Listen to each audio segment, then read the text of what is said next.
तो 67 और 68 वालों क्या चल रहा है, कैसी तैयारी चल रही है पहले ये बताइए। और तैयारी तो अच्छी चल ही रही होगी, लेकिन ये वो टाइम है, आज जो हम लोग बात करने वाले हैं ये वो टाइम है जहां पे आप लोग मेंस देंगे, फिर आप लोग पीटी देंगे और फिर आप लोग मेंस देने वाले हैं। ऐसे स्टूडेंट्स कम नहीं है, कुछ ऐसे भी हैं जो अब सीधा पीटी देंगे और मेंस देंगे। लेकिन जो पीटी और मेंस देने वाले हैं, अभी अक्टूबर है, आधा खत्म हो गया, अब नवंबर आएगा, अक्टूबर समाप्त होगा, नवंबर आएगा, दिसंबर आएगा, जनवरी को काउंट ही नहीं करते। तो उनके पास लगभग कितने दिन है आप ही बताओ। 75 डेज के आसपास हम लेके चलेंगे, बीच में फेस्टिवल है वो तो अलग ही जान मारेगा। और इनके पास जो अभी पीटी मेंस और पीटी देंगे उनके लिए 75 डेज है, तो यहां पे भी 75 डेज है। इसके बाद 3 महीने और, 8 ही अप्रैल से स्टार्ट हो रहे हैं, 3 महीने और, तो इसमें प्लस जब आप जनवरी दे देंगे तो फरवरी, मार्च और अप्रैल, इतना ही है। 90 डेज आपको एक्स्ट्रा मेंस के लिए यहां पे मिलेगा, यही है ना, 90 डेज आपको मेंस के लिए मिलेगा। अब बताइए, इतना सारा टाइम मिल रहा है, और जब यहां पे इसको जोड़ेंगे तो 75 डेज इधर और 90 डेज इधर। मेरा मैथ थोड़ा कमजोर है, इधर कर लो, इधर यही है ना कुल 165। इतने लंबे स्पैन के बीच में आपका डेफिनेटली कहीं ना कहीं, इतने लंबे स्पैन में आपका कहीं ना कहीं 15 दिन तो मान के चलेंगे, कभी फीवर, कभी बुखार, किसी की शादी, किसी के डेथ, जो अटल सत्य है, उससे इनकार नहीं किया जा सकता। कुछ भी हो सकता है, सोसाइटी में रहते हैं, समाज में अलग अलग तरह के परिवार में अलग अलग एज ग्रुप के हैं, तो शादियां भी होती है और जाना भी होता है, किसी का आना भी होता है, चलता रहता है, सोसाइटी है। तो हम मान के चलेंगे हमारे पास 150 दिन है, जिसको 2 मेंस देना है, एक पीटी देना है उसके लिए भी, और जिसको एक पीटी और एक मेंस देना है उसके लिए भी। इवन उसके बाद भी कब है भाई, इसके बाद अप्रैल है ना, अप्रैल के जस्ट बाद ही शायद प्रीलिम्स फिर है, इसको तो मेंशन करना भूल ही गए। 69 का ऐसा गुथम गुथ है ना इसके इसमें, कि आप लोग अगर यहां पे सही तरीके से स्मार्ट स्टडी नहीं करेंगे तो आपकी हालत खराब हो जाएगी। समझ रहे हैं, हालत बिल्कुल खराब हो जाएगी। आप कहोगे कैसे, तो ये ऐसे खराब होगी। अब देखिए यहां पे अभी बहुत सारे ऐसे स्टूडेंट हैं जिनको स्कोर आ भी रहा है, 100+ है, लेकिन अभी भी डायलेमा में है। मेरे पास तो 104 तक के लोग, 5 तक के लोग जो कॉल कर रहे हैं, और भी अधिक स्कोर आया। इतने 104-5 तक तो डायलेमा, 6 में डायलेमा में ही चल रहे हैं, आएगा कि नहीं आएगा। 67 का मेंस करें कि 68 का पीटी करें, सवाल आप ये पूछते हैं ना। यहां पे अगर स्मार्ट स्टडी के साथ तैयारी नहीं करेंगे तो 67 भी जाएगा, 68 भी जाएगा और 69 भी जाएगा, तीनों ही जाना है, उसको नहीं रोक सकते। अगर आप यहां पे नहीं सुधरे तो आपका तीनों एग्जाम जाएगा बैक टू बैक, या तो आप रिजल्ट लेंगे या बैक टू बैक आप फेलियर होंगे, 2 ही चीजें हो सकती है। और ये होगा अभी। अब इसके पीछे कारण है, अब आप पीटी पढ़ेंगे कि मेंस पढ़ेंगे, बहुत ही कंफ्यूजन है ना। अभी तक तो खूब मस्ती का टाइम होता था, 1 साल पीटी पढ़ रहे हैं, उसके बाद अगले 6, 7, 8 महीना बढ़ गया, अगर केस वेस हो गया तो 10 महीना, 1 साल चल रहा है मेंस की तैयारी, फिर इंटरव्यू, तब भी नहीं होता था। यहां कैसे होगा, अब बताओ कि यहां कैसे होगा, है ना मुश्किल। यहां पे जब मुश्किल है तो याद रखिएगा, इस मुश्किल को आप जो ट्रेडिशनल पढ़ने का तरीका है इससे आप पूरा नहीं कर सकते। ये एक फैक्ट है। जिस ऑप्शनल को पढ़ने में 1 साल का समय लगता है, जिस जीएस को तैयार करने में 6 से 8 महीने के समय लगते हैं, उसको आप 3 महीने में पीटी मेंस दोनों के साथ पढ़ के तैयार करेंगे, और फिर एग्जाम देंगे, दूसरा फिर एग्जाम देंगे, तीसरा फिर एग्जाम देंगे, फिर चौथा एग्जाम देंगे। क्या लगता है इतना इजी है? बिना स्मार्ट स्टडी, बिना स्मार्ट रूटीन के देखो कैसे हो सकता है। और एक और, नहीं सुनेंगे तो डूबेगा कुछ लोगों का, इसमें कोई दो राय नहीं है। और बार बार कह रहे थे एग्जाम के पहले, जितना भी लाइव लिया उसके पहले भी कई सारे वीडियोस में, इवन 2 बार लाइव लेने का, लाइव क्लास में मैंने लगता है कि हाफ से ज्यादा टाइम तो मैंने यही बोला था कि भाई सिली मिस्टेक नहीं करना, मत करना, आसान सवाल पे रुक जाना, पहले ठीक से गोला रंग लेना।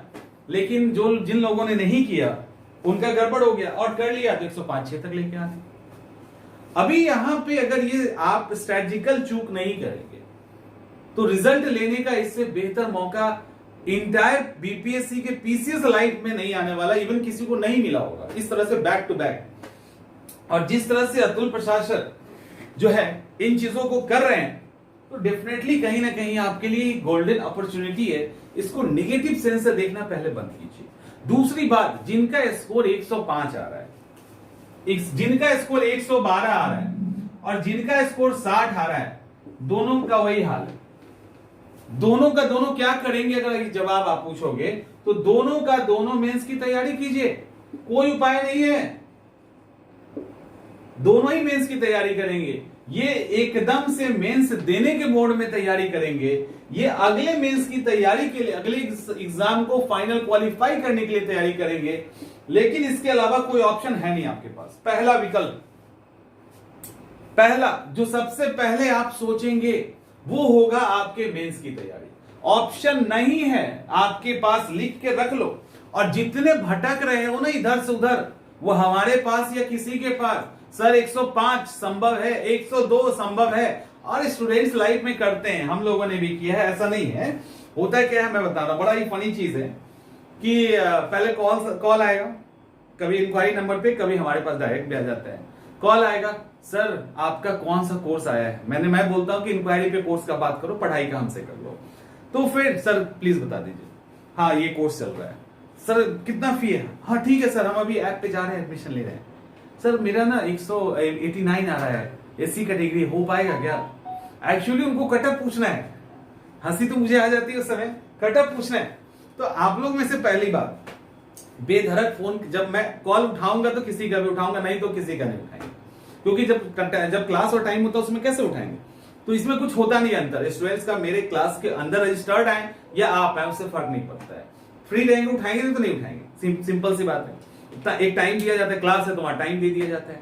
अब होगा क्या, तो आप लोग बेधड़क कॉल कीजिए कि सर मुझे मेरा इतना आ रहा है, कितना आएगा, तो मत, जरूरत नहीं, कहीं भी इंक्वायरी पे भी आप बेधड़क कॉल कीजिए, यहाँ पे भी कीजिए, जो होगा वो बता दिया जाएगा। तो ये, लेकिन ये क्यों कर रहे हो, सवाल है कि वो क्यों कर रहे हैं। हमने कई बार आपको मना किया है कि आपको ये नहीं करना चाहिए। आपको एग्जाम क्वालिफाई करना है कि नहीं है, थोड़ा सा भी इरादा की ऐसे ही डिंगबाजी चल रहा है, अगर थोड़ा सा भी इरादा है एग्जाम क्वालिफाई करने का, तो ये एटीट्यूड के साथ तो पक्का नहीं होला, लिख के किताब में कहीं रख लीजिए, चिपका दीजिए कि नहीं हो रहा एग्जाम क्लियर। कैसे हो जाएगा, हलवा तो है नहीं। जिसको 2-2 साल पढ़ के करना है उसको 3 महीने में करना है, और अभी घूम ही रहे हैं। एक एक दिन जो है ना, एक एक दिन कितना कीमती है, पता नहीं समझ में आ रहा है कि नहीं आप लोगों को। तो आपको ऐसे होना नहीं। अब यहां पे देखो, अब क्या करोगे आप, अभी पढ़ाई करना है तो स्मार्ट स्टडी में सबसे पहले आपको शॉर्ट आउट करना है। आप अभी पूरा इंटायर सब्जेक्ट नहीं पढ़ सकते हैं। पहला आपको यह देखना है कि कौन कौन से क्वेश्चंस आ सकते हैं एग्जाम में। सबसे पहले आपको टॉपिक को अलग करना है, समझिए इसको। सबसे पहले टॉपिक पूरा सिलेबस नहीं हो सकता है, पूरे सिलेबस को कवर करेंगे। उसमें आपको ये तय करना होगा किस पे हमको एक्स्ट्रा फोकस करना है, किस पे कम करना है, किसको हम छोड़ सकते हैं, उसकी संभावना क्या है। तो टॉपिक वाइज इसको पहले सेपरेट कीजिए। समझ में आ रहा है, वो जैसे ही टॉपिक वाइज सेपरेट करेंगे तो एक तो आप उस पेपर के फ्रेंडली हो जाएंगे। आपको लगेगा कि नहीं ये इतना हमको पढ़ना है, इसमें ये कम पढ़ना है, ये अधिक पढ़ना है, ऐसे करके आप इसके फ्रेंडली हो जाएंगे। तो पहला कंडीशन, टॉपिक को आप डिफाइन कीजिए, टॉपिक को एकदम अलग अलग कर दीजिए। टॉपिक अलग करने के बाद अब आप क्वेश्चंस को अलग कीजिए, ठीक है। अब क्वेश्चंस को अलग कीजिए, पीटी का भी और मेंस का भी, पीटी का नहीं मेंस का, ऑप्शनल पेपर का भी, जीएस पेपर का भी। चैप्टर वाइज क्वेश्चन बैंक में क्या दिया वो फाड़ के फेंक दो। क्वेश्चन बैंक नहीं, क्वेश्चन बैंक के अंदर वाला कंटेंट यहां नोट करिए। ये नहीं कि हम सब क्वेश्चन पेपर में बैंक में तो देख ही रहे, नहीं, आप चैप्टर वाइज उसको अलग कीजिए। मॉडर्न हिस्ट्री में इस सेक्शन से इस तरह के सवाल, आपका विजन क्लियर होने लगेगा, आपकी दृष्टि क्लियर होने लगेगी। तो आप इसको पहले अलग कीजिए, ठीक है। दो काम आपको करना है, इसके लिए 2-4-5 दिन लग जाए तो वह बर्बादी नहीं है, आगे आने वाले 2 महीने 3 महीने को सेव करने वाला काम है। तो इससे आप सेव करेंगे अपने बहुत बड़े, क्योंकि आपको एक एक महीना बचाना है, तो उसके लिए प्रॉपर स्मार्ट स्टडी पे जाना होगा। तीसरा काम, अब जब ये हो जाएगा ना, तब आपको यहां पे क्या करना है, थर्ड काम, दोनों ऑप्शनल जेएस दोनों पे चल रहा है कॉमन सा। तीसरा स्मार्ट काम क्या करना है, अब आपको अकॉर्डिंग टू दीज क्वेश्चंस अभी क्या करिएगा, आप अब थोड़ा थोड़ा नोट्स बनाइएगा।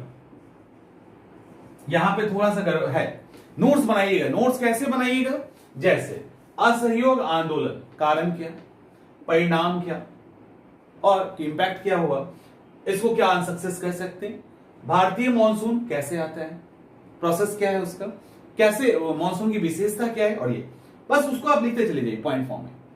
अब यहां पर दिक्कत है, यहां पे जो आप नोट्स बनाएंगे ये भी संभव नहीं है कि आप इस नोट्स को इतने दिनों में बना ले, और अगर बना ले तो रिवाइज नहीं कर सकते। कुछ चीजें नेक्स्ट टू इम्पॉसिबल टाइप होती है ना, आप 24 घंटा पढ़ के सिर फोड़ लोगे अपना, और हो सकता है सही ट्रैक में पढ़ रहे हैं कि नहीं, कई बार सही ट्रैक में पढ़ रहे हैं कि नहीं यही नहीं पता होता है, एक एक नोट्स जो है 2-2 कॉपी में बन जाता है, अभी कैसे करोगे फिर। तो आप यहां पर इंस्टीट्यूट, दुनिया यहां पे बहुत सारे एक्सपीरियंस संस्थाएं हैं जो इस फील्ड में काम कर रही है, तो जो भी आपके हिसाब से विश्वसनीय संस्था है वहां पे जाइए और या उनका नोट्स मंगवाइए, मेंस का पीटी का मंगवाइए, दोनों का मंगवाना पड़ेगा।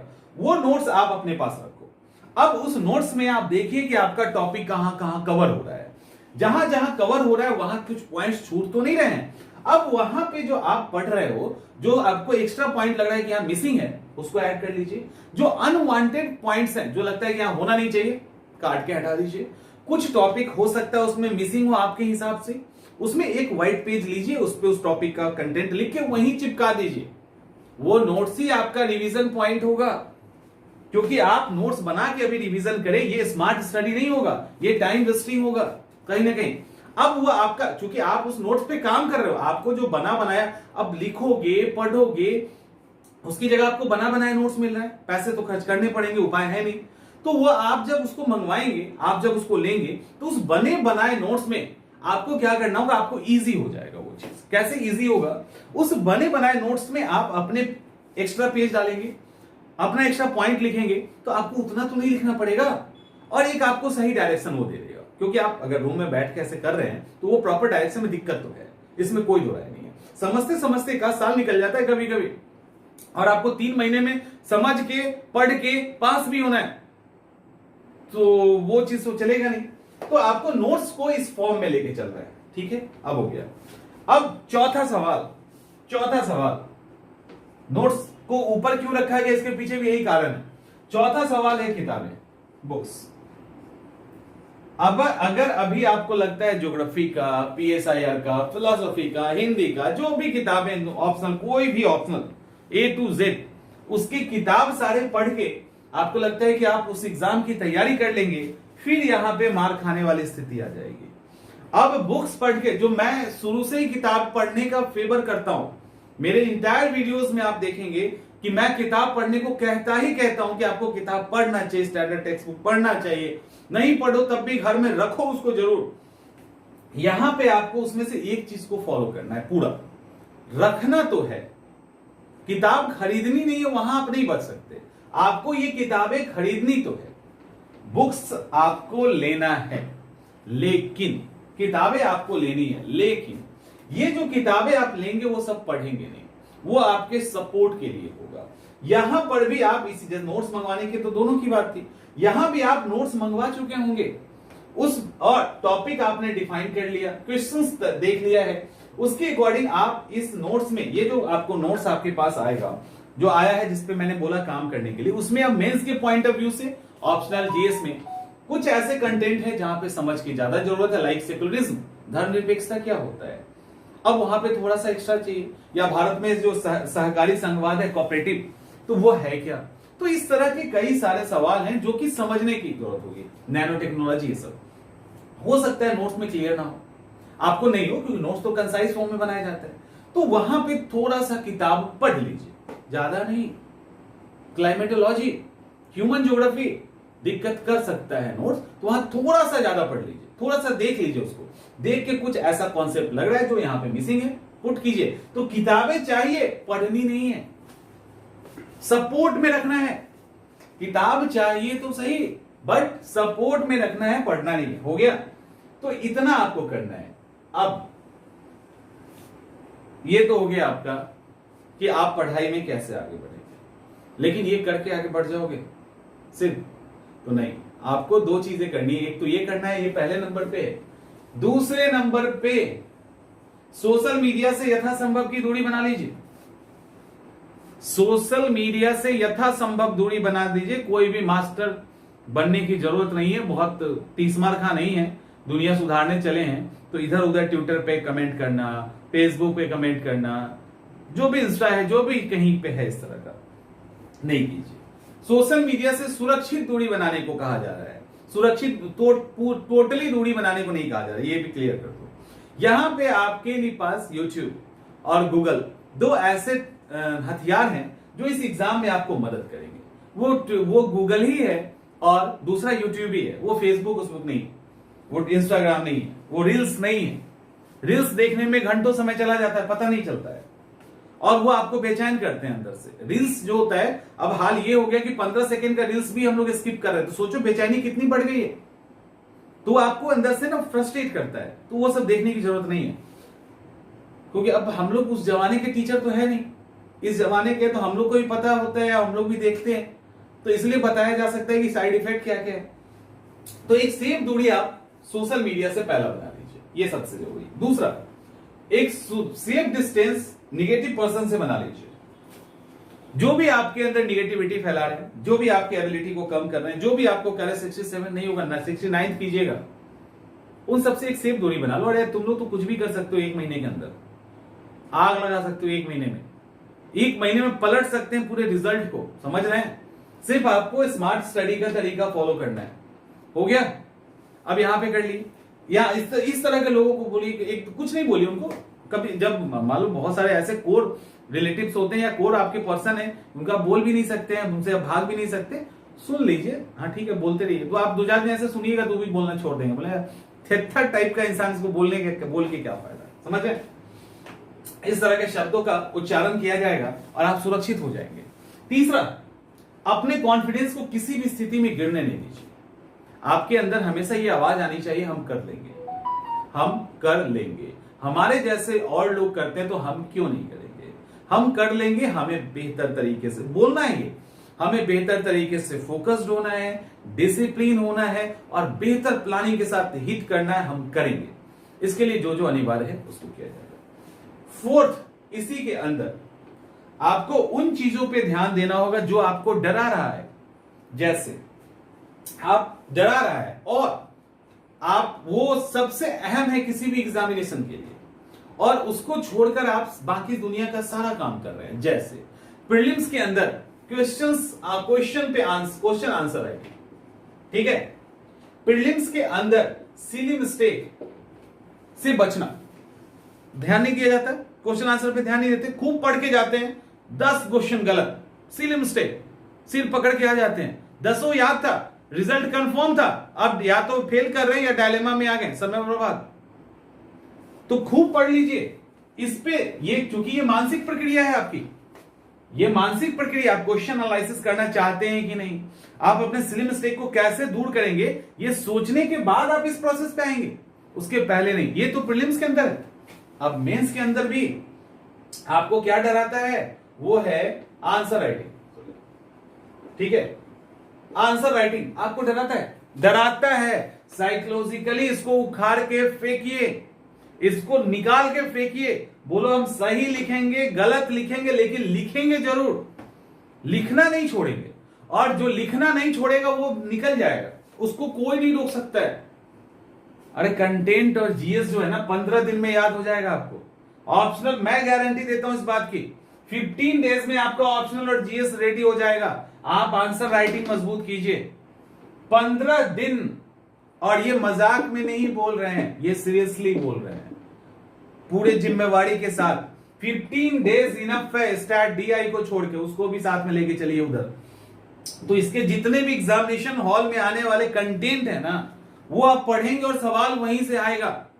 तो इसको तो कभी भी मेकअप कर सकते हैं, लेकिन ये जो सेक्शन है जो आपकी सोच को डिस्टर्ब कर रहा है, जो आपको करने नहीं दे रहा है, ये नहीं कर सकते। अब ये कह 10 दिन में आपको बढ़िया आंसर लिखना सिखा दें, ये इसकी गारंटी नहीं है, ये आपको टाइम लगता है। तो अभी समय है, इस पे काम कीजिए। समझ में आ रहा है? तो इस डर को आप दूर लगाइए। ये जो सोच है इस चीजों को, क्योंकि ये सबसे अहम है। आपके पढ़ाई से ज्यादा अहम रहता है आपका सिली मिस्टेक नहीं करना। आपके पढ़ाई से ज्यादा अहम रहता है आपका आंसर राइटिंग करना, क्योंकि आप नहीं कर रहे हो, अंदर से डर रहे हो।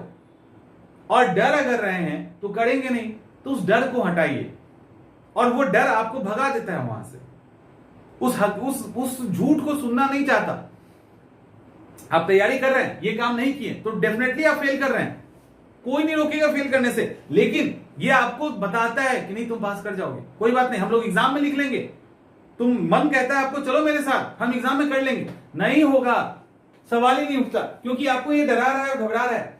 तो ये काम करना है आपको कि यहां पे आंसर राइटिंग और इन चीजों को आपको, जो सबसे अहम चीज है ना, उसको उतनी ही प्रायोरिटी देनी है, उतनी इंपॉर्टेंस देनी है। और वो समय लेता है तो आपको उसको समय देना पड़ेगा।